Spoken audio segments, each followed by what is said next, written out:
যুবকরে তোমরা যারা ঢাকা থাকো, ঢাকার থেকে অনেক দিন পরে গ্রামে আসো, তখন তাকায়া দেখবা তোমার হাতের মধ্যে যদি দুইটা পোটলা থাকে, প্যাকেট থাকে রে যুবক, দেখবা তোমার বিবি একবার তোমার ডান হাতের দিকে তাকায়, আবার বাম হাতের দিকে তাকায়। বিবি চিন্তা করে, হায় রে আমার স্বামী 2 মাস পরে আসছে, না জানি আমার জন্য কি নিয়ে আসছে।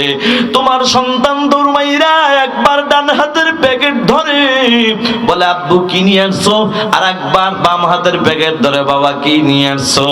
ওরে যুবক ভাই, একটা জিনিস লক্ষ্য করে দেখবা, তোমার বিবি হাতের দিকে তাকায়, ডানে তাকায়, বামে তাকায়, কিন্তু যুবক রে তোর ঘরে একজন আল্লাহর বান্দি আছে, তিনি হলেন তোমার জনম দুঃখিনী মা। ওই মা কিন্তু একবারও ডান হাতের দিকে তাকায় না, মা কিন্তু একবারও বাম হাতের দিকে তাকায় না। যদি প্রশ্ন করো মা গো সবাই হাতের দিকে তাকাইলো, তুমি কেন তাকাইলা না?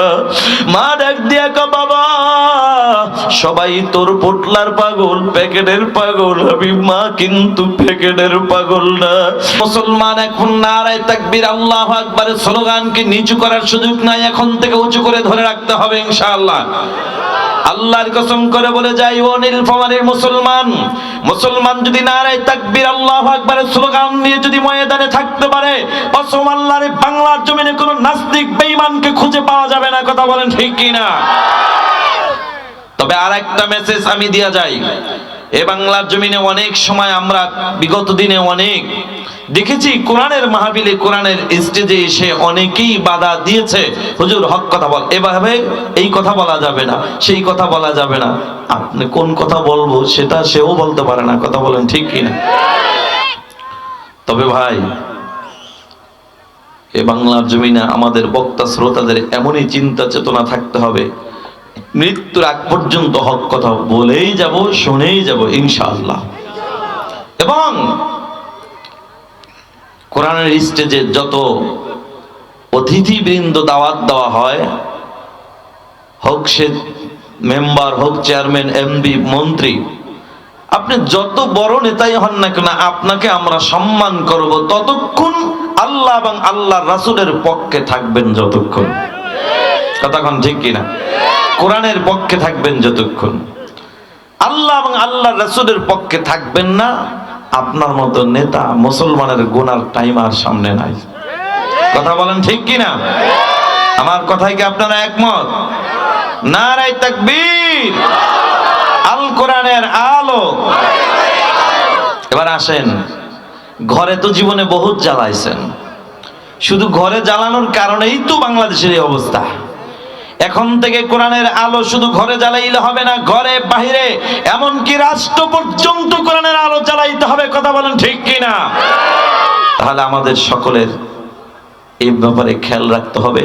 আল্লাহ তাআলা আমাদের কবুল করে বলুন আমিন। ভাইরা আমার, আমি আয়াতে কারিমা তেলাওয়াত করেছি, সূরা বনী ইসরাইল থেকে একখানা আয়াতের কিছু অংশ আপনাদের মাঝে তেলাওয়াত করেছি। আল্লাহর হাবিব সাল্লাল্লাহু আলাইহি ওয়াসাল্লামের অসংখ্য হাদিস থেকে ছোট্ট একখানা হাদিস আপনাদের মাঝে পেশ করেছি। আমার তেলাওয়াতকৃত আয়াত ও হাদিসের উপরে ইখলাসের সাথে আমলের নিয়তে ধৈর্যের পরিচয় দিয়ে অল্প সময়ের মধ্যে কিছু কথা বলার সাথে সাথে আপনাদের মতো নেককার পরহেজগার আল্লাহওয়ালা বান্দাদেরকে ইখলাসের সাথে আমলের নিয়তে ধৈর্যের পরিচয় দিয়ে অল্প সময়ের মধ্যে কিছু কথা শ্রবণ করার তৌফিক আমার আল্লাহ দান করুক আমিন। বিসমিল্লাহির রহমানির রহিম।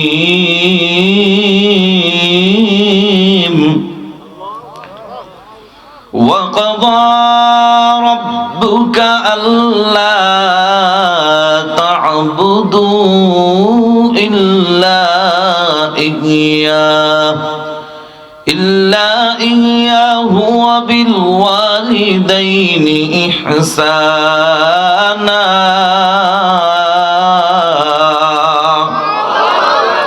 আল্লাহ বলেন ওয়া ক্বাদা রাব্বুকা আল্লা তা'বুদু ইল্লা ইয়্যাহু, আমি রব সিদ্ধান্ত দিয়েছি শুধুমাত্র কেবলমাত্র ইবাদত হবে কার? যুবক ভাই বৃদ্ধ বাবাজিরা একটু আঙ্গুলটাকে উঁচু করে বলেন না, ইবাদত হবে কার? আল্লাহ তাআলা তো দুনিয়ায় পাঠাইছেন আল্লাহর গোলামি করার জন্যই তো দুনিয়াতে পাঠাইছেন, কথা বলেন ঠিক কি না? আল্লাহ বলেন ওয়া মা খালাকুতুল জিন্না ওয়াল ইনসা ইল্লা লিয়াবুদুন।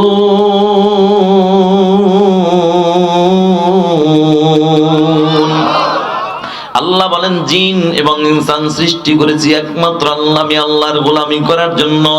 ও নবীর উম্মতের দল, আজকে ওই মালিক আল্লাহর গোলামি বাদ দিয়া আমরা দুনিয়ার পিছনে দৌড়াই, শয়তানের গোলামি নিয়ে ব্যস্ত, কথা বলেন ঠিক কিনা? এজন্য গোলামি হবে কার? সাথে সাথেই আল্লাহ তাআলা বলেন ওয়া বিল ওয়ালিদাইনি ইহসানা।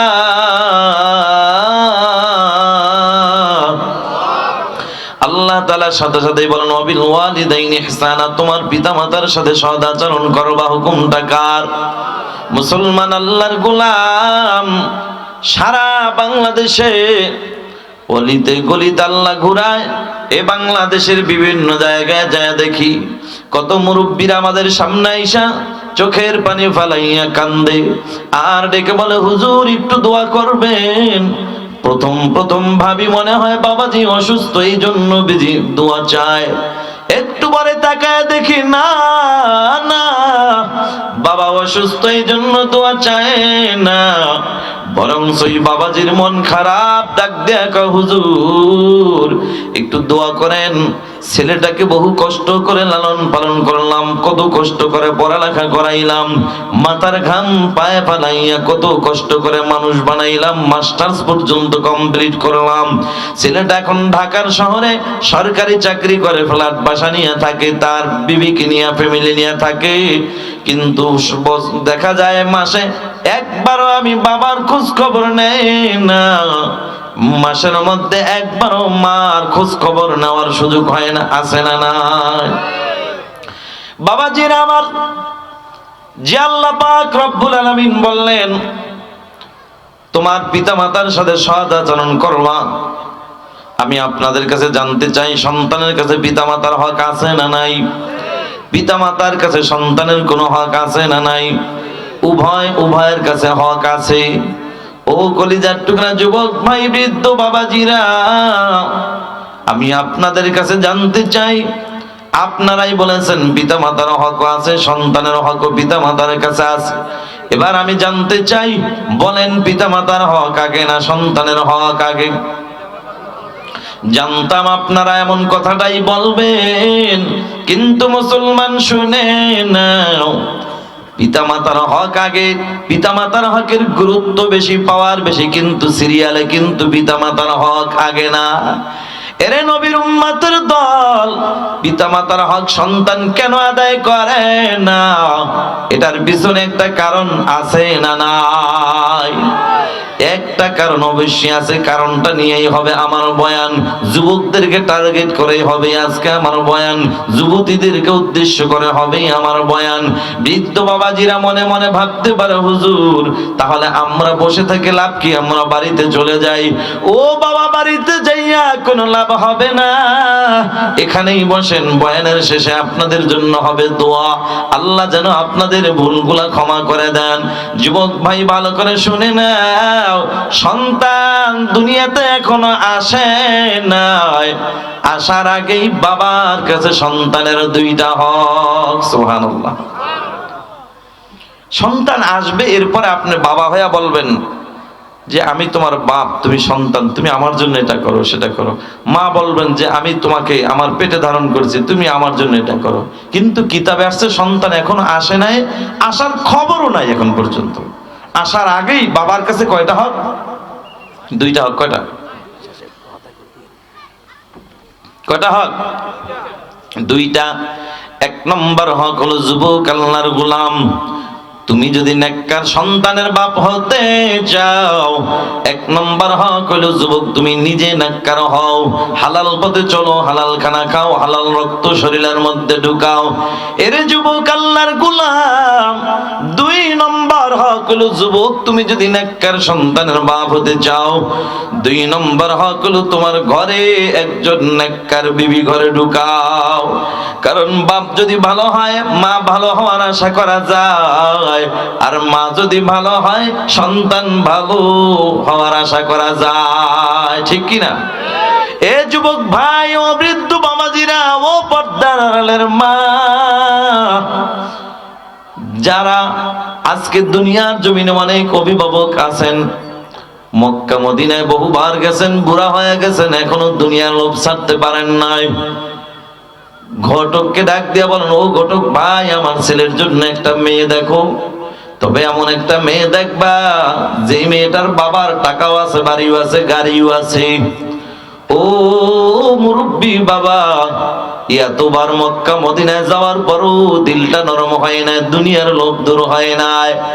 ও হাজী সাহেব, আপনার বলার দরকার ছিল, ও ঘটক ভাই, আমার ছেলে বিবাহ করাবো, আমার ছেলের জন্য এমন একটা মেয়ে দেখো যেই মেয়েটা কোরআন পড়তে জানে, যেই মেয়েটা 5 ওয়াক্ত নামাজ পড়ে, রোজা রাখে, পর্দা আমল করে, এমন দিনদার একটা ফ্যামিলির একটা মেয়ে দেখো। ও মুরব্বী বাবারা, অথচ এখন পর্যন্ত এই চিন্তা ভিতরে ঢুকাইতে পারি নাই। ও বৃদ্ধ বাবাজিরা, অথচ মেয়ে বিবাহ দিবেন তাও আপনি টাকাওয়ালা, বাড়িওয়ালা, গাড়িওয়ালা ছেলে খোঁজেন, কিন্তু দিনদার ছেলে, তাকওয়াওয়ালা যুবক খোঁজার কোনো চিন্তা আপনার মধ্যে নাই। ও যুবক ভাই, বৃদ্ধ বাবাজিরা, ভালো করে শুনে নাও, যুবক সন্তান কেন পিতামাতারা হক আদায় করে না? একটাই কারণ, বলে সন্তান দুনিয়া আসার আগে বাবার কাছে 2টা হক ছিল, বাবা এই 2 হক আদায় করে নাই, এই জন্য তাবিজ ঝুলায়ও কোনো কাজ হয় না, মাজারে মান্নত কইরাও কোনো কাজ হয় না। কথা বলেন ঠিক কিনা? এ যুবক ভাই, এই 2টা হক যদি তুমি আদায় করতে পারো, আল্লাহর কসম তাবিজ লাগবে না, পানি পড়া লাগবে না, তেল পড়া লাগবে না, মাজারে মান্নত লাগবে না, বিনা তাবিজেই তোমার সন্তান তোমার হক আদায় করার জন্য পাগল হয়ে যাবে। 1 নম্বর হক হলো যুবক, আল্লাহর গোলাম, তুমি নিজে নেককার হও, হালাল পথে চলো, হালাল খানা খাও, হালাল রক্ত শরীরের মধ্যে ঢুকাও। 2 নম্বর হক হলো যুবক, আল্লাহর গোলাম, তোমার ঘরে একজন নেককার বিবি ঘরে ঢুকাও। এরে কলিজার টুকরা যুবক, প্রশ্ন করতে বড় হুজুর, নেককার বিবি ঘরে ঢুকাইলে লাভ কি বলে যান? ও যুবক ভাই, নেককার বিবি ঘরে ঢুকাইলে তোমার জন্য 3টা লাভ। 1 নম্বর লাভ হলো হায়াতের জিন্দেগিতে খেদমতের কোনোদিন ত্রুটি হবে না, কারণ নেককার বিবিরা স্বামীর খেদমতের বড় পাগল। কথা বলেন ঠিক কিনা? নেককার বিবিরা স্বামীর খেদমতের বড় পাগল। ও যুবক ভাই, এটার বাস্তব প্রমাণ আল্লাহর ওলি আল্লামা কারশি রহমাতুল্লাহ আলাই, উঁচু মাপের একজন বুজুর্গ, বড় আল্লাহওয়ালা, আল্লাহর ওলি। একদিন আল্লাহ পাক রব্বুল আলামিনের পক্ষ থেকে আল্লাহর ওলির উপর পরীক্ষা শুরু হয়ে যায়। এরে মুসলমান, আল্লাহর গোলাম, তিনি কুষ্ঠ রোগে আক্রান্ত হইয়া মাজুর হইয়া বিছানায় পড়ে আছে। আল্লাহ পাক সূরা বাকারার 155 আয়াতের মধ্যে জানায়, আল্লাহ বলে, ওয়ালা নাবলুওয়ান্নাকুম বিশাইইম মিনাল খাউফি ওয়াল জু'i ওয়া নাকসিম মিনাল আমওয়াল ওয়াল আনফুসি ওয়াস সামারাত ওয়া বাশশিরিস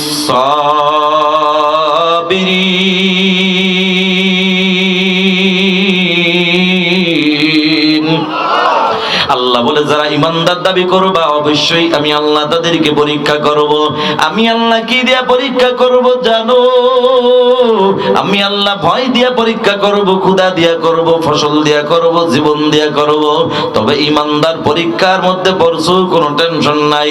মুসিবতের মধ্যে পড়ছো, এই মাজারে দৌড়ায় কোনো লাভ নাই। মুসিবতের মধ্যে পড়ছো, তাবিজের পিছনে দৌড়ায় লাভ হবে না। রে বান্দা, বিপদে পড়ছো, আল্লাহর কাছে সাহায্য চাও। কিভাবে চাইবা? আল্লাহ সেই পদ্ধতিও কোরআনুল কারীমের মাধ্যমে আল্লাহ জানায় দেয়। বলেন না আল্লাহু আকবার। সূরা বাকারার 153 আয়াতের মধ্যে আল্লাহ কত সুন্দর করে জানায় দেয়। আল্লাহ বলেন, ইয়া আইয়ুহাল্লাযীনা আমানুস্তাঈনু বিস-সাবরি ওয়াস-সালাহ ইন্নাল্লাহা মা'আস-সাবিরিন।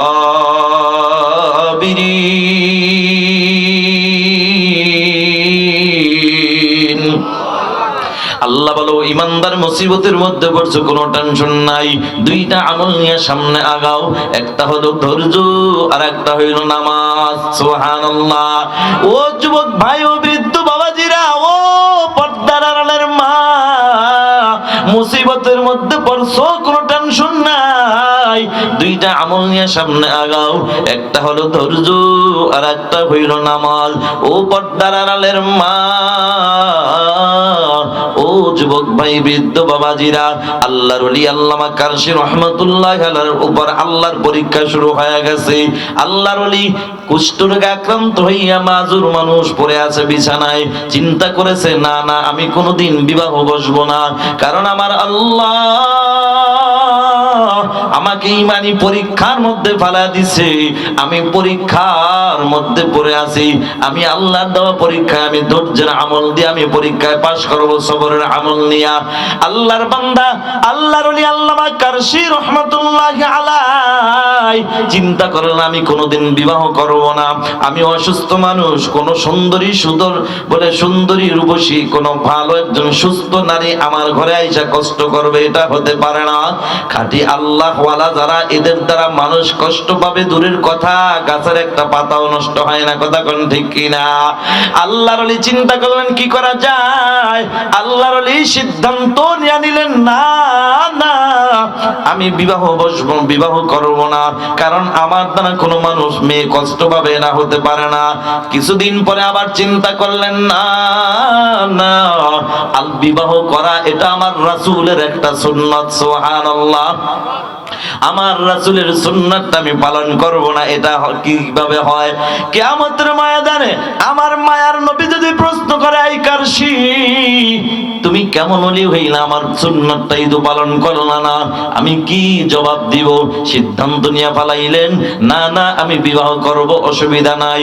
মুরিদদেরকে ডাক দিয়া বললেন, বাবা, আমি সিদ্ধান্ত ঘুরায় ফেলেছি, বিবাহ করব, তবে আমার জন্য ভালো দিনদার একটা নেককার মেয়ে দেখো, যেই মেয়েটাকে দেখবা মেয়েটার ব্যাপারে আমার ব্যাপারে সব খুলে খুলে বলবা, আমি যে অসুস্থ মাজুর মানুষ, কুষ্ঠরোগে আক্রান্ত, সব খুলে বলবা।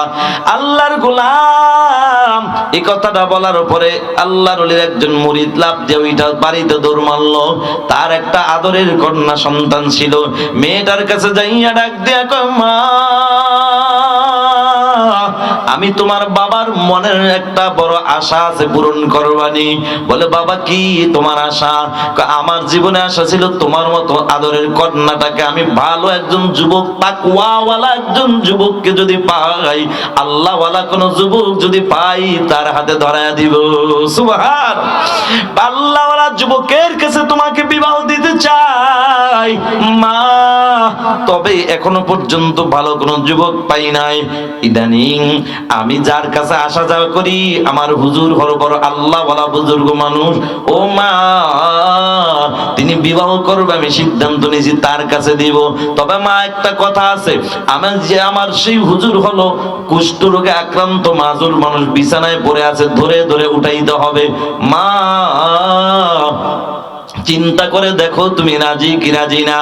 মেয়েটা ডাক দিয়া কয়, আব্বা, টেনশন করবা না, কারণ কোনো চিন্তা নাই, আমি তোমার হুজুরের সাথে বিবাহ বসার জন্য রাজি হয়ে গেলাম। সুবহানাল্লাহ।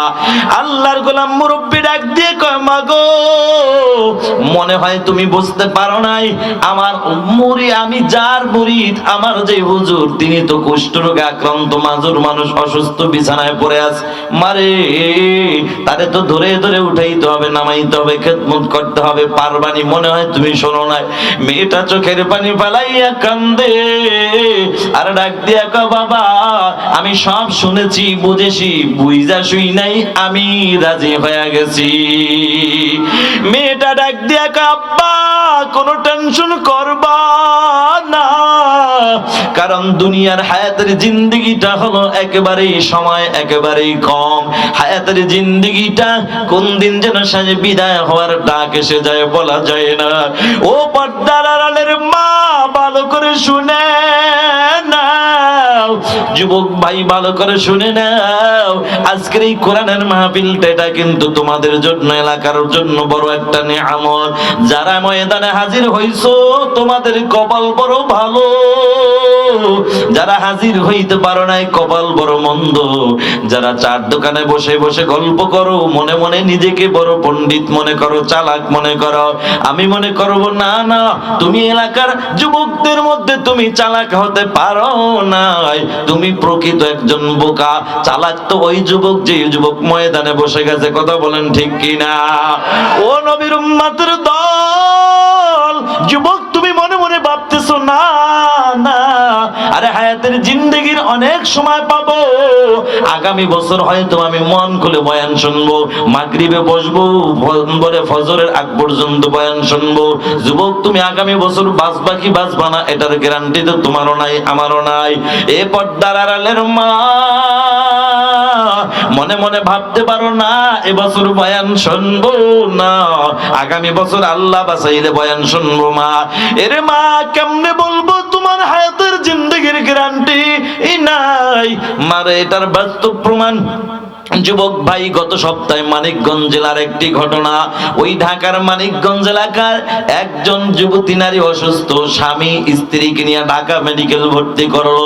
ঢাকা মেডিকেল ভর্তি করার পর আল্লাহর বান্দি দুনিয়া থেকে বিদায় হয়ে গেল, আল্লাহর ডাকে সাড়া দিয়ে চলে গেল।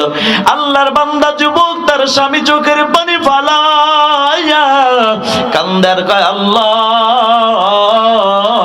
আমার বিবিকে হারাইলাম, আমি কেমনে একা থাকবো?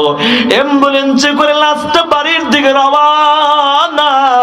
আল্লাহর খেলা বোঝা যায় না রে যুবক। মনে মনে ভাবতেছে তুমি বছরের পর বছর হায়াত পাইবা, হায়াতের কোনো গ্যারান্টি নাই। বাবা আসার সিরিয়াল আছে, যাওয়ার কোনো সিরিয়াল নাই। কথা বলেন ঠিক কিনা? আল্লাহর বান্দা যুবক চোখের পানি ফেলায় কান্দে আর ডেকে বলে, আল্লাহ আমার বিবিকে নিয়ে গেল, আমাকে রাইকা আমি কেমনে একা থাকবো? একটু পরে অ্যাম্বুলেন্সের চাক্কা বাস্ট হইয়া ওই অ্যাম্বুলেন্সটা একটা গাছের সাথে যাইয়া লাইগা আল্লাহর বান্দা যুবকটাও দুনিয়া থেকে বিদায় হয়ে গেছে। এখন স্বামীও লাশ হয়ে গেল, বিবিও লাশ।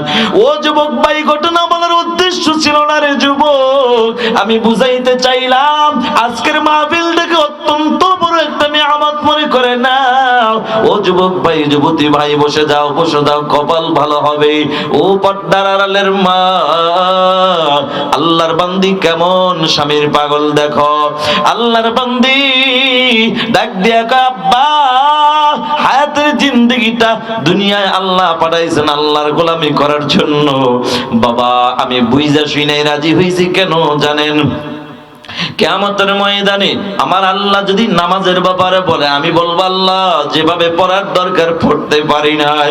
আল্লাহ যদি প্রশ্ন করে, ও আমার বান্দি আমার দরবারে কি নিয়ে হাজির হইছ, আমি বলবো আল্লাহ যেমন ভাবে রোজা রাখার দরকার ছিল রাখতে পারি নাই, যেভাবে তোমার হুকুম পর্দার আমল করার দরকার ছিল হয়তো করতে পারি নাই, কিন্তু মালিক তোমার একজন ওলি, তোমার বন্ধুর স্ত্রী হইয়া স্বামী হিসাবে তার খেদমত করেছি। আয় আল্লাহ এটাকে উসিলা বানাইয়া তুমি আমাকে মাফ করে দাও। কন্যা সুবহানাল্লাহ। আল্লাহর বান্দির মনটা বড় ভালো। আল্লাহর বান্দা বৃদ্ধ লোকটা এবার দৌড়মাইর আল্লাহর ওলির কাছে হাজির। ডাক দিয়া কও, আল্লাহর ওলি আপনার জন্য সুন্দর ভালো একজন পাত্রীর ব্যবস্থা করেছি, নেককার মেয়ে। ডাক দিয়া কয়, কে? বলে আমার একমাত্র আদরের কন্যা। তুমি কি বলেছো? ও বাবা তুমি কি বলেছো? আমার কুষ্ঠ রোগের কথা কি ভাইয়া বলছো? আমি অসুস্থ বলছো কিনা? আল্লাহর গোলাম ডাক দিয়া কয়, হুজুর সব বলেছি, বলার পরও মেয়েটা রাজি। আল্লাহর ওলি কয়, তাহলে মেয়েটা নিশ্চয়ই একজন আল্লাহওয়ালা মেয়ে হবে। কথা বলেন ঠিক কিনা? মেয়েটা নিশ্চয়ই আল্লাহর পাগল। দুনিয়ার পাগল হইলে কখনো রাজি হইতো না। কথা কোন ঠিক কিনা? মুসলমান আল্লাহর গোলাম আল্লাহর ওলি ডাক দেয়া কয়, তাহলে আর দেরি কইরো না, বিবাহ পড়ায় দাও। বাসর ঘরে যখন ঢুকবে মেয়েটা আল্লাহর কাছে দুটি হাত তুলে ডাক দিয়া কয়, আল্লাহ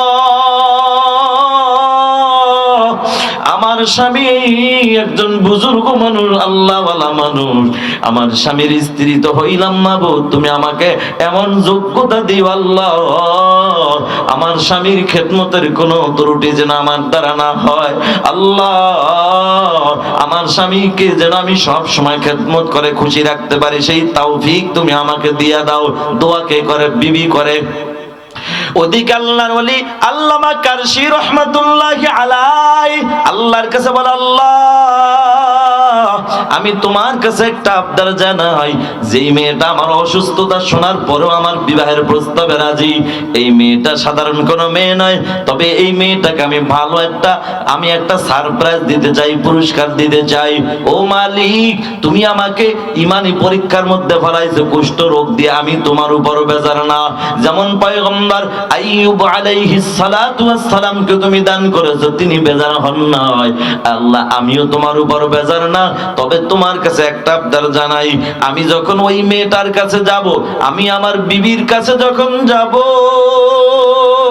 তখন তুমি আমাকে সুন্দর সুদর্শন একজন যুবকে পরিণত করে দিও, আমাকে পরিপূর্ণ সুস্থ বানাইয়া সুন্দর সুদর্শন একজন যুবকে পরিণত করে দিও। কন্যা সুবহানাল্লাহ। আয় আল্লাহ, আবার যখন আমি ওখান থেকে আসব, তখন আবার তুমি তোমার পরীক্ষার মধ্যে ফেলায় দিও, কোনো আফসোস নাই, এটা আমার বিবিকে আমি একটা সারপ্রাইজ দিতে চাই।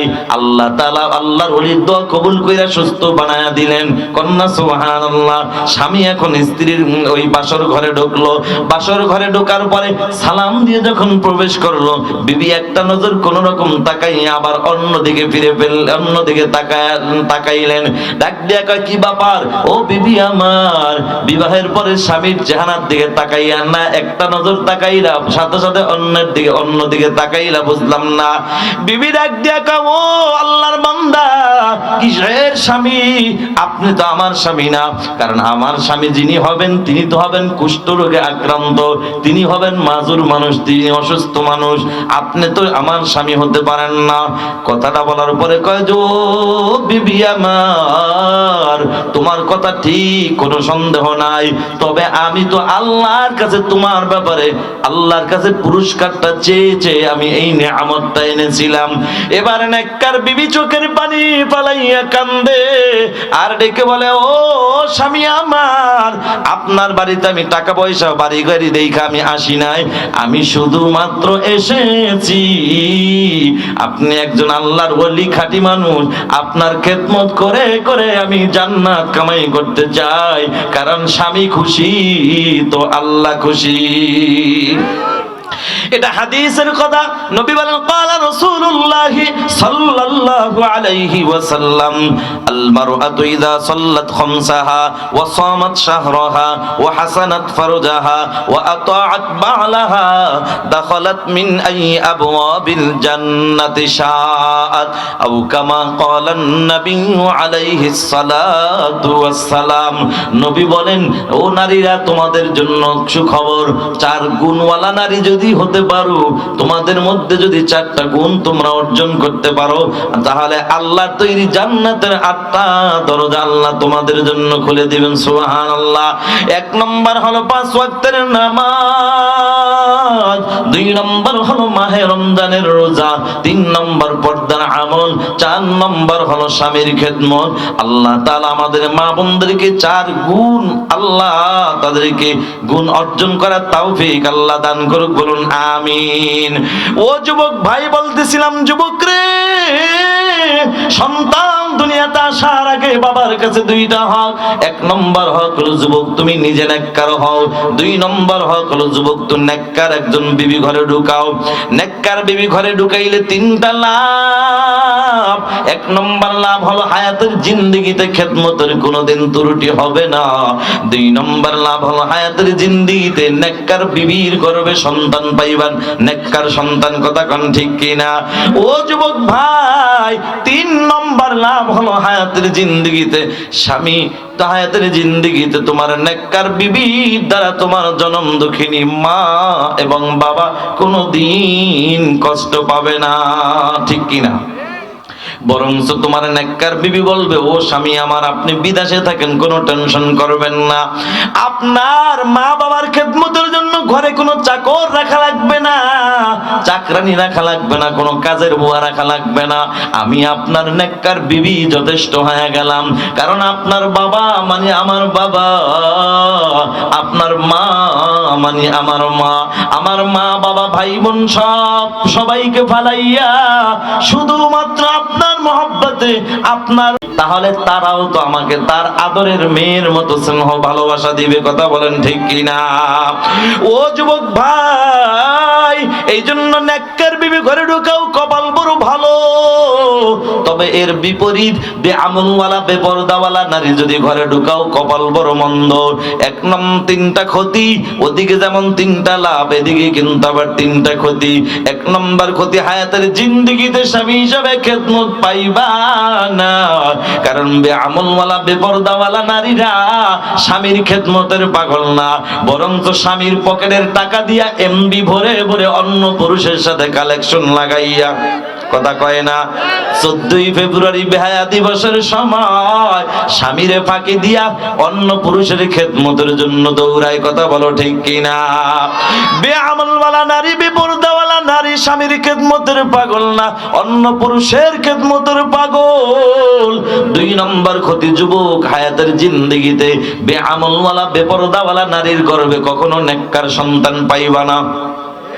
কারণ লাগাইছো তুমি তেঁতুল গাছ, তেঁতুল গাছ লাগাইয়া মসজিদে যাইয়া সিজদা পরে যদি কাঁদো আর ডাক দিয়া বলো আল্লাহ লাগাইলাম তেঁতুল গাছ, তুমি দিবা আঙ্গুর ফল, আল্লাহ বলবে ওরে কপাল পরা, আগে তোরে পাপ না ভর্তি করা দরকার। কথা কোন ঠিক কিনা?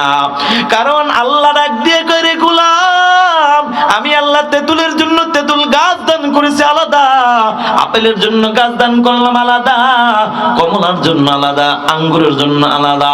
তেঁতুল গাছ লাগাইয়া যেমন আঙ্গুর ফলের আশা করা বোকামি, বেআমলওয়ালা বেপরদাওয়ালা নারী ঘরে ঢুকাইয়া নেককার সন্তানের আশা করাটাও বোকামি। কথা বলুন ঠিক কিনা? এই জন্য যুবক ভাই, বৃদ্ধ বাবাজিরা, ও পর্দার আড়ালের মা, সন্তান বিবাহ করাই বা ভালো একজন নেককার বিবি ঘরে ঢুকাও কপাল খুলে যাবে। ও যুবক ভাই, নেককার বিবি ঘরে ঢুকাও কপাল বড় ভালো। হায়াতের জিন্দেগিতে 3টা লাভ তোমার। 1 নম্বর লাভ, স্বামী হিসাবে খেদমতের কোনো ত্রুটি হবে না। 2 নম্বর নেককার সন্তান পাইবা। 3 নম্বরে মা বাবার খেদমত পাইবা। যুবক রে, বেআমলওয়ালা বেপরদাওয়ালা নারী ঘরে ঢুকাইছো কপাল বড় মন্দ। এদিকে 3টা ক্ষতি। 1 নম্বর ক্ষতি, স্বামী হিসাবে খেদমত পাইবা না। 2 নম্বর ক্ষতি, নেককার সন্তান পাইবা না। 3 নম্বরে জনম দুঃখিনী মা বাবার খেদমত পাইবা না। বেআমলওয়ালা বেপরদাওয়ালা নারীর দ্বারা মা বাবার খেদমত পাইবা তো দূরের কথা, বরঞ্চ দেখবা তোমার বেআমলওয়ালা বেপরদাওয়ালা নারী ঘরে ঢুকাইলে তুমি থাকো ঢাকা, সকালবেলা তোমার মার নামে বাবার নামে একটা বিষ তোমার কানে সকালবেলা ঢুকায়া দিবে, দুপুরে একটা, বিকালে আর একটা ঢুকায়া দিবে। 1 দিন 2 দিন 3 দিন যাওয়ার পর যেই মা বাবা ছাড়া তুমি কিছুই বুঝতা না, এখন মা বাবার নামে এমন বিষ তোমার বিবি কানে ঢুকায়া দিছে, এখন মার নাম শুনলেও ভালো লাগে না, বাবার নাম শুনলেও ভালো লাগে না। কথা বলুন ঠিক কিনা? ও যুবক ভাই, বেআমলওয়ালা নারী ঘরে ঢুকাইলে যে কত কপাল মন্দ, এটার বাস্তব প্রমাণ বুঝাবার জন্য ছোট্ট একটা ঘটনা আমার হঠাৎ করে স্মরণ হয়েছে। আমি বলবো কি বলবো না, বুঝাবার জন্য বলি। বাবা, ছোট্ট বাচ্চা, নাম হইল তার আব্দুল খালেক। আল্লাহর বান্দা, তার বাবা দুনিয়ার জমিন থেকে বিদায় হইয়া যায়, মা দুনিয়ার জমিনে বেঁচে আছে। মায়ের টার্গেট হইল আমার ছেলেটাকে আমি মানুষের মতো মানুষ বানাবো। এই চিন্তা করে করে মা অন্যের বাড়ি কাজে লিপ্ত হয়ে যায়, মা আর বিবাহ বসে না। মায়ের টার্গেট হলো ছেলেটাকে মানুষ বানাবো।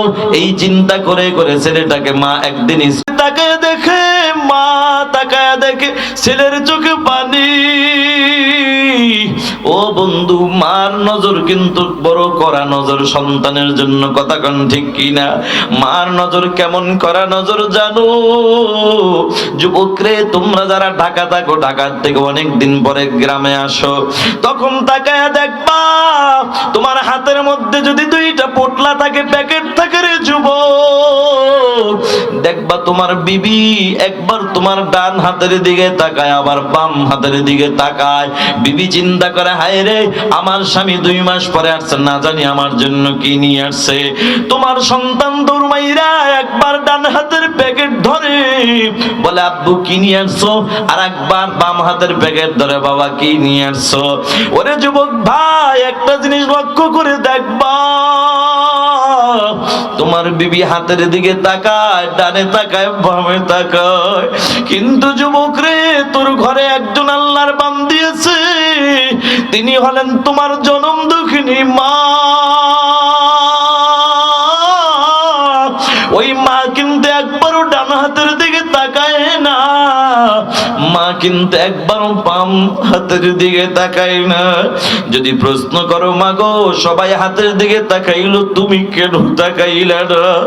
মা ডাক দিয়া কয়, বাবা, সবাই তোর পোটলার পাগল, প্যাকেটের পাগল, আমি মা কিন্তু প্যাকেটের পাগল না, আমি মা হইলাম তোর পাগল।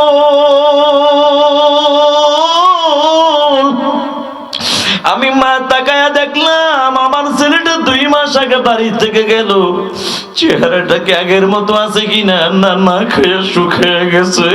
আমার ছেলেটাকে আগের মতো চেহারাটা আছে, না না ঘুমাইয়া ডিউটি করতে করতে চেহারাটা শুকিয়ে গেছে। এটা হলো মায়ের চিন্তা।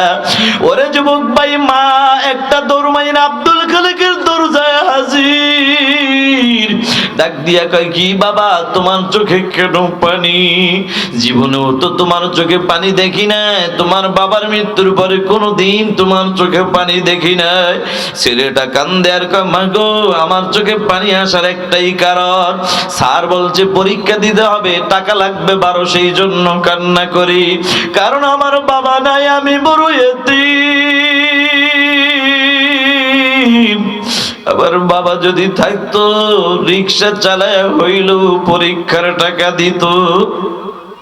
কথাটা বলার পরে মার চোখেও পানি চলে আসছে। মা ডাক দিয়া কয়, বাবা, কোনো টেনশন করবি না, আরে তোর বাবা নাই তো কি হইছে, আমি মা কিন্তু বেঁচে আছি।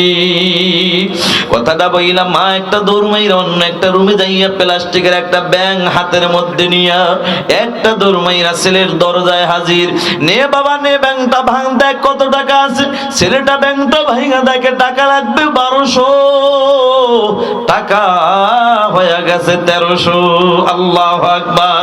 ছেলেটা এখন আনন্দতে চোখের পানি ফালাইয়া কান্দে। ও নীলফামারীর মুসলমান যুবক ভাই, ও বৃদ্ধ বাবাজিরা, দুনিয়ার জমিনে দেখবেন মানুষ কিন্তু 2 কারণে চোখের পানি ফালায়। কেউ বা কখনো বেশি দুঃখের কথা শুনলে পরে, কেউ কারো বা বেশি সুখের আনন্দের কথা শুনলো পানি পয়রা যায়, ঠিক কিনা? আব্দুল খালেকের চোখের এখন আনন্দেতে চোখের পানি পড়তেছে। ডাক দিয়া বলে, মা গো, আমি পরীক্ষা পরে দিব, আগে বলো টাকাগুলা কোথায় পাইলা? মা ডাক দিয়া কয়, বাবা, তোর জানার দরকার নাই, যা তুই পরীক্ষা দে। ছেলে কান্দে, কয়, না মা, আমি পরীক্ষা দিব না, আগে বলো টাকা কোথায় পাইলা? কারণ আমার বাবার মৃত্যুর পরে কোনোদিন তোমার ভালো একটা জামা পরতে দেখি নাই, কোনদিন তোমারে ভালো একটু খাবারও খাইতে দেখি নাই, বলো না মা, টাকাগুলা তুমি কোথায় পাইলা? মা ডাক দিয়া কয়, বাবা শুনবি? তাহলে শুনে নে। এরে বাবা, যেদিন আমি মা তোরা স্কুলে ভর্তি করলাম, ওদিন আমি মায়ের কানের মধ্যে একটা আওয়াজ আসছে, এরে আব্দুল খালেকের মা, তোমার ছেলে আব্দুল খালেকের পরীক্ষার জন্য অনেকগুলা টাকা লাগবে।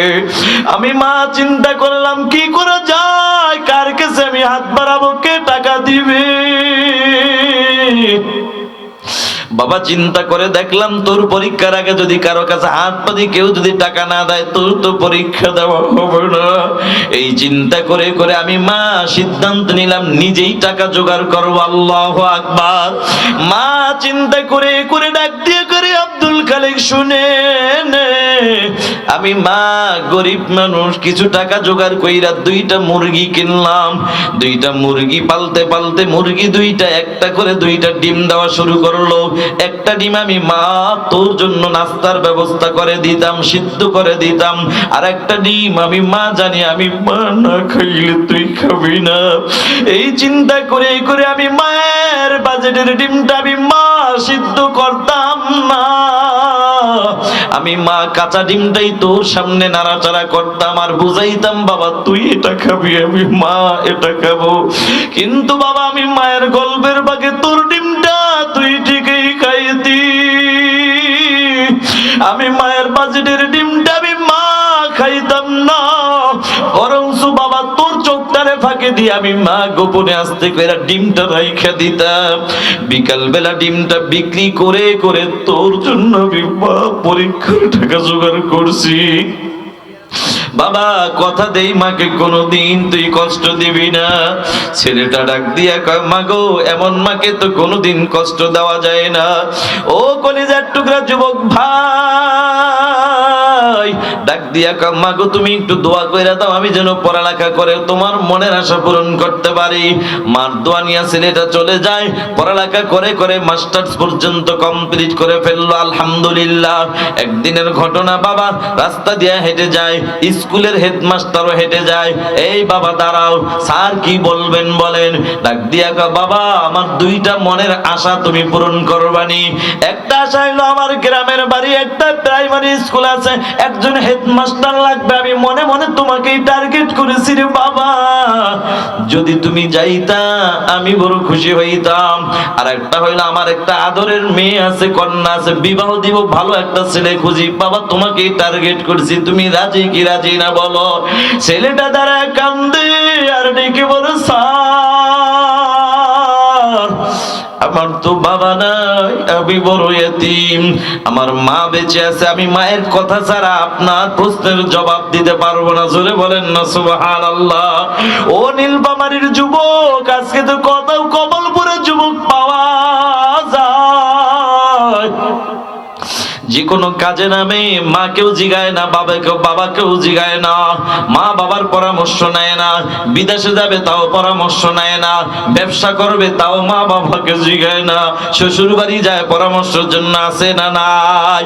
ওরে কপাল ভরা যুবক, নবী বলা জান্নাতু তাহতা আকদামিল উম্মাহাত, তোমার মায়ের পায়ের নিচে তোমার জন্য জান্নাত। এই মাকেও চেনো না, বাবাকেও চেনো না, মা বাবাকে বাদ দিয়া যেই শ্বশুর শাশুড়ির পাগল হইছ। যুবক রে তোর শাশুড়ির সাথে যদি একটু ব্যাঘাত ঘটে যায়, তোর মতো আদরের জামাইর নামে এই নীলফামারী সদর থানায় মামলা দিতে মোটেও চিন্তা করবে না। কথা ঠিক না বেটি? কিন্তু যুবক রে যেই মাকে খানাও দাও না, টাকাও দাও না, এই মা কোনদিন তোর নামে মামলা দিবে না, হামলাও দিবে না। বরং তোর নামে যদি কেউ মামলা দেয়, তোর বৃদ্ধা মা যদি বেঁচে থাকে, মা বলবে বাবা চতুর্দিকে পুলিশ তোরে ধরার জন্য আসছে, এরে বাবা তুই ঘর থেকে বের হবি না, তুই দাঁড়া আমি আসতেছি। বৃদ্ধা মা একটা দৌড় মাইরা পুলিশের সামনে হাজির। ডাক দিয়া কয় স্যার নেন, আমি মায়ের ডান হাতটা বাড়ায় দিলাম, প্রয়োজন হলে আমি মায়ের হাতে হ্যান্ডকাপটা লাগিয়ে দেন। তারপরও আমি মায়ের চোখের সামনে আমার সোনার মানিকের হাতে হ্যান্ডকাপ লাগাইবেন না। কথা ঠিক না বেঠিক? এই হলো মা। ও যুবক ভাই, কেন মাকে জিজ্ঞাসা করবা না? আব্দুল খালেক দৌড়মাইরা মার কাছে হাজির। ও মা, স্যার 2টা অফার দিছে, কোনটা মানবো কোনটা মানবো না? মা ডাক দিয়া করে বাবা তোর স্যার চাকরির অফার দিছে, যা বাবা চাকরি কর, তবে তবে খবরদার তোর স্যারের মেয়েটাকে তুই বিবাহ করিস না। ছেলেটা ডাক দিয়া কয় মা গো, স্যারের মেয়েটাকে কেন আমি বিবাহ করব না, কারণটা কি বলো? মা ডাক দিয়া কয় বাবা, তোর স্যারের মেয়েটা হইল আধুনিকা, নামাজ নাই, রোজাও নাই, পর্দার আমলও নাই। যেই নারীর মধ্যে নামাজ, রোজা, পর্দার আমল নাই, ওই নারীর দ্বারা মুসলমানের সংসারে কোনোদিন সুখের আশা করা যায় না। কথা ঠিক না বেঠিক? ও যুবক ভাই, বেআমলওয়ালা নারী ঘরে ঢুকাইলে কখনো জনম দুঃখিনী মা বাবার খেদমত পাইবা না, তোমারও খেদমত পাইবা না, নেককার সন্তানও পাইবা না। এটার বাস্তব প্রমাণ দেখো। আব্দুল খালেকের মা কয় বাবা, তোর স্যারের মেয়েটাকেও বিবাহ করিস না। ছেলেটা মার কথা মানে নাই, নিজেই পণ্ডিতি করে করে একা একা বিবাহ করে বাড়িতে হাজির। ডাক দিয়া কয় বিবি, ওই যে বৃদ্ধা মহিলা ডাকিনি আর কেউ নয়, ইনি হলেন আমার জনম দুঃখিনী মা। বিবি রে, কথা দে আমার মাকে কোনোদিন কষ্ট দিবি না। কথাটা ডাক শোনার পরে মা বড় খুশি, কিন্তু বেআমলওয়ালা নারী ডাক দিয়ে কও স্বামী, তোমার মায়ের গোলামি করার জন্যই বাড়িতে আসি নাই। কথাটা শোনার পরে মার চোখে পানি, মা সহ্য করতে পারে না। মা কয় কি রে, এই ছেলের জন্যই কি আমি এত কষ্ট করলাম? ছেলেটা তখন মার হাতটা খপ কইরা ধইরা ডাক দিয়া কয় মা গো, ও মা তুমি কষ্ট নিও না, তোমার ছেলে বুঝে নাই, ছোট মানুষ, তোমার এই পুত্রবধূকে আমি বুঝাইয়া মানুষের মতো মানুষ বানাবো, কোনো টেনশন করবা না। মার সাথে ওয়াদা দিয়া চলে যায় বন্ধু, কিন্তু মানুষ আর বানাইতে পারে না। বিবির কাছে তাই এখন নিজে আরো অমানুষ হয়ে গেছে। একদিনের ঘটনা, আব্দুল খালেক রাতের একদিনের ঘটনা, বিকাল বেলা স্কুলের ডিউটি কইরা বাড়িতে হাজির। তাকায়া দেখে সুন্দরী বিবির চেহারাটা মলিন হয়ে গেছে। কিরে বিবি, কি হইছে? কয় তোমার মা আমার সাথে ঝগড়া করছে। ও যুবক ভাই, এরকম মিথ্যা কথা বানায়া বানায়া বলার মতো সোনার বাংলাদেশে সোনার বউ আছে না নাই? ও যুবক ভাই, আল্লাহর বান্দা যুবক ডাক দিয়া কয় বিবি কি হইছে? কয় তোমার মা আমার সাথে ঝগড়া করছে। ও স্বামী, তোমার মা যদি বাড়িতে থাকে আমি আর থাকবো না, আর আমি থাকলে তোমার মাকে রাখতে পারবা না, বলা যাবে কি? নাউজুবিল্লাহ। বেআমলওয়ালা নারী ঘরে ঢুকাইলে এক নম্বর ক্ষতি, তুমি স্বামী হিসাবে খেদমত পাইবা না, দুই নম্বর নেককার সন্তান পাইবা না, তিন নম্বর জনম দুঃখিনী মা বাবার খেদমত পাইবা না। কথা ঠিক না বেঠিক? কথাটা বলার পরে আব্দুল খালেক মাথা গরম, ডাক দিয়া কয় বিবি টেনশন করবা না, তোমাকে প্রয়োজন হলে আমার মাকে আমি ঘর থেকে বিদায় করে দিব, তবু তোমাকে বিদায় করব না। কথাটা বইল আব্দুল খালেক আর দেরি করে নাই, নাফরমান সন্তান হাতের মধ্যে মোটা একটা লাঠি নিছে, মোটা একটা লাঠি নিয়ে মার কাছে হাজির। যাইয়া মার শরীরে টাস টাস করে বাড়ি ভরা শুরু করছে। মা ডাক দিয়া কয় বাবারে, আমি কি অন্যায় করলাম, আমাকে কেন তুই মারিস? ছেলেটা ডাক দিয়া কয় মা, তুই আমার বউর সাথে ঝগড়া করেছিস, এই জন্য তোরে মারি। মা কয় বাবা বিশ্বাস কর, আমি তোর বউর সাথে কোনো ঝগড়া করি নাই। কিছু কপাল পরা যুবক আছে, ওই যুবক কয় মা, আমার বউ তো মিথ্যা কথা বলতে পারে না। আমগো বাংলাদেশেও কিছু কপাল পরা যুবক আছে, এরা বউর কথা যতটা বিশ্বাস করে মা বাবার কথাটা ততটা বিশ্বাস করে না, আছে না নাই? ও যুবক ভাই, আব্দুল খালেক ডাক দিয়া কয় ও মা, আমার বউ মিথ্যা কথা বলে না। কথাটা বইল আমাকে মারতে মারতে বেহুশ বানায়া ছেলে চলে আসছে। মার হুশ ফেরার পরে মা উযুটা বানাইয়া 2 রাকাত নামাজে দাঁড়ায় যায়। নামাজের পরে আকাশের দিকে হাত তুলে ডাক দিয়া বলে, আকাশের মালিক আমার আল্লাহ, আমার ছেলেটা আব্দুল খালেক ছোট মানুষ, বুঝে নাই, আমারে মারছে। আয় আল্লাহ, আমি মার মনের কষ্ট দূর কইরা দিলাম, আমি মা ওরে মাফ কইরা দিলাম, তুমিও মাফ কইরা দাও। কন্যা সুবহানাল্লাহ। যুবক, মা কি জিনিস দেখ, মায়ের খাওয়ার পরও মা আল্লাহর কাছে বদদুয়া দেয় না। মা ডাক দেয়া কয় আল্লাহ আল্লাহ, আবার ছেলেটা ছোট মানুষ, বুঝে নাই আমারে মারছে, তুমি আল্লাহ আমি মাফ করে দিছি, তুমিও মাফ করে দাও। আমি মা হইয়া আর একটা দোয়া করি, মালিক আমার ছেলেটাকে সন্তানের একটা বাপ বানায় দাও। কারণ যেদিন সন্তানের বাপ হবে, আমি মায়ের মন বলে সেদিন মা বাবা কি জিনিস কিছুটা হইল বুঝবে, কথা কোন ঠিক কিনা? আব্দুল খালেকের মায়ের দোয়া কবুল হয়ে গেছে, ছেলে সন্তানের এখন বাপ হয়ে গেছে। একদিনের ঘটনা, রাত 2:30 বেজে গেল। আব্দুল খালেক যে কোনো এক কাজের ব্যস্ততায় বাড়িতে ঢুকতে, দরজাটা নক করতে দেরি, বিবি দরজা খুলতে দেরি নাই, তাকায়া দেখে কিরে রাত 2:30 বেজে গেল, এখনো কি বিবির চোখে ঘুম নাই? ও বিবি, রাত 2:30 বেজে গেল, এখনো তোর চোখে ঘুম নাই, ছেলের চোখে ঘুম নাই, কারণ কি বল? বিবি কান্দের ডাক দিয়া কা, স্বামী কেমনে ঘুমাবো আর তোমাকে কেমনে বুঝাবো? এ স্বামী আমার, তবে এতটুকু বলি, দুনিয়ার জমিনে কোনো সন্তান না খাইলে মা খানা খায় না, দুনিয়ার জমিনে কোনো সন্তান না ঘুমাইলে কোনো মা ঘুম আসে না, কথা ঠিক না বেঠিক? কথাটা বলার পর আব্দুল খালেক ডাক দিয়া কও, বিবি তোর কথাই যদি সত্য হয়, আব্দুল খালেকের ব্রেনটা একটা বাড়ি মারছে হেদায়েতের মালিককে। ও বাবা, আর একটু আওয়াজ দেয়া বলেন কে? আব্দুল খালেকের ব্রেনটা একটা বাড়ি মারছে, ডাক দেয়া কয়, বিবি তোর কথা যদি সত্য হয়, দুনিয়ার জমিনে সন্তান না খাইলে মা যদি না খায়া থাকে, সন্তান না ঘুমাইলে মা যদি না ঘুমায়া থাকে, তাহলে আমি আব্দুল খালেকের তো একটা মাসি,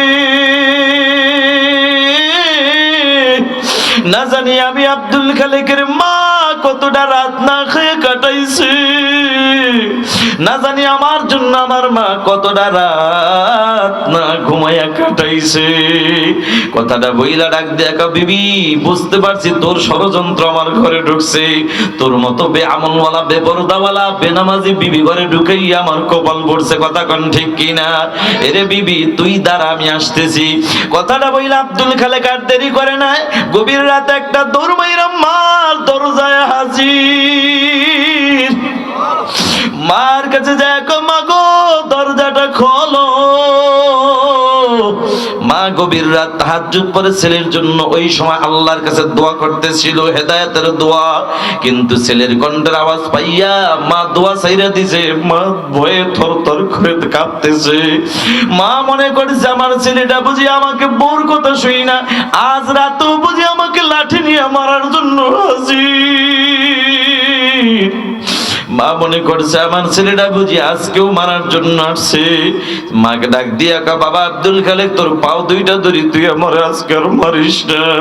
বাবা বিশ্বাস কর, তোর বউর সাথে কোনো ঝগড়া করি না, তুই আমারে মারিস না, কারণ আগের মায়ের ব্যথা এখনো শরীর থেকে যায় না। বাবা তুই আমারে মারিস না, বুড়া মানুষ সহ্য করতে পারি না। ছেলেটা ডাক দিয়া কা, মা গো দরজা খুলবা কিনা বলো, না হয় আমি লাথি মাইরা ভিতরে ঢুকবো। মা চিন্তা করলো আমার ছেলের রাগ বেশি, যদি দরজা না খুলে ভিতরে ঢুকলে আরো বেশি মারবে, দরকার নাই আমি মা দরজাটা খুলে দেই, ওর যা মন চায় আমারে মারুক। কথাটা বইলা মা দরজাটা খুলতে দেরি, আব্দুল খালেক খপ করে মার পাও দুইটা জড়ায় ধরতে দেরি নাই। আল্লাহু আকবার। মার পাও দুইটা জড়ায় ধইরা ডাক দিয়ে কয়, মা গো পারবানি তুমি আমার একটু ক্ষমা কইরা দিতে? ও মা বুঝি নাই ছেলে, মা বুঝি নাই বউর কথা শুই না, তোমার গায়ে আঘাত করছি। ও মা কোনো টেনশন কইরো না, আমি আর কষ্ট দিব না, আমাকে মাফ কইরা দাও। মা কেমন দরদি মা, ডান হাতটা মাথার মধ্যে দিয়া মা ডাক দিয়া কা, বাবা আব্দুল খালেক মাথাটা উঠা উঠা, কোনো টেনশন করিস না বাবা। মা তো এমন একটা নিয়ামত আল্লাহ দান করেছেন, সন্তান অন্যায় করলে মার পাও ধইরা ক্ষমা চাওয়া লাগে না, বরঞ্চ মা কয় একটা ডাক দিলেই মার কলিজা ঠান্ডা হয়ে যায়, মার মনের ব্যথা দূর হয়ে যায়, কথা ঠিক না বেঠিক? মা ডাক দিয়া কা, বাবা আব্দুল খালেক মাথাটা উঠা, আমি মার কাছে তোর মাপ চাওয়া লাগবে না, তুই মা কয়া দরজার সামনে দাঁড়ায় যখন ডাক দিছো, তোর কণ্ঠের আওয়াজ পাই আমি মা সব ভুইলা গেছি। ও কলিজার টুকরা যুবক ভাই, নেককার বিবি করে ঢুকাও, কপাল খুলে যাবে। এক নম্বর হলো সন্তানের হক, তুমি নিজে নেককার হও। দুই নম্বর নেককার বিবি ঘরে ঢুকাও। নেককার বিবি ঘরে ঢুকাইলে তিনটা লাভ। এক নম্বর লাভ, হায়াতের জিন্দেগিতে খেদমতের ত্রুটি হবে না। দুই নম্বর নেককার সন্তান পাইবা। তিন নম্বর জনম দুঃখিনী মা বাবার খেদমত পাইবা। এরে যুবক, বেআমলওয়ালা বেপরদাওয়ালা বিবি ঘরে ঢুকাইছো, কপাল বড় মন্দ। ওদিকে তোমার তিনটা ক্ষতি। এক নম্বর ক্ষতি, স্বামী হিসাবে খেদমত পাইবা না। দুই নম্বর নেককার সন্তান পাইবা না। তিন নম্বরে জনম দুঃখিনী মা বাবার খেদমত পাইবা না। কথা ঠিক না বেঠিক? যুবক, এটা হলো সন্তান দুনিয়াতে আসার আগে বাবার কাছে হক, কিন্তু সন্তান দুনিয়াতে আসার পরে মা বাবার কাছে হক আরো আছে না নাই? অনেক হক আছে, তবে এর মধ্যে পাইছা আমি তিনটা হকের কথা বলি। এক নম্বর হক হলো ডান কানে আজান, বাম কানে একামত দাও। দুই নম্বর হলো বন্ধু ভালো একটা মুসলমানি একটা নাম রাখো। ও বন্ধু, তিন নম্বর হক মুসলমান হিসাবে বন্ধু তুমি আর ইংরেজি শেখাও, কোনো অসুবিধা নাই। বাংলা শেখাও, অঙ্ক শেখাও, অসুবিধা নাই। মুসলমান বাংলার জমিনে আমাদের বাংলাও দরকার, ইংরেজিও দরকার, অঙ্কও দরকার। তবে মুসলমান হিসাবে সর্বপ্রথম যেই শিক্ষাটা দেওয়া দরকার সেটা হলো আমার আল্লাহর কোরআনের শিক্ষা। ঠিক কিনা? সেই কোরআনের শিক্ষা কোথায় দেওয়া হয়? মাদ্রাসায়।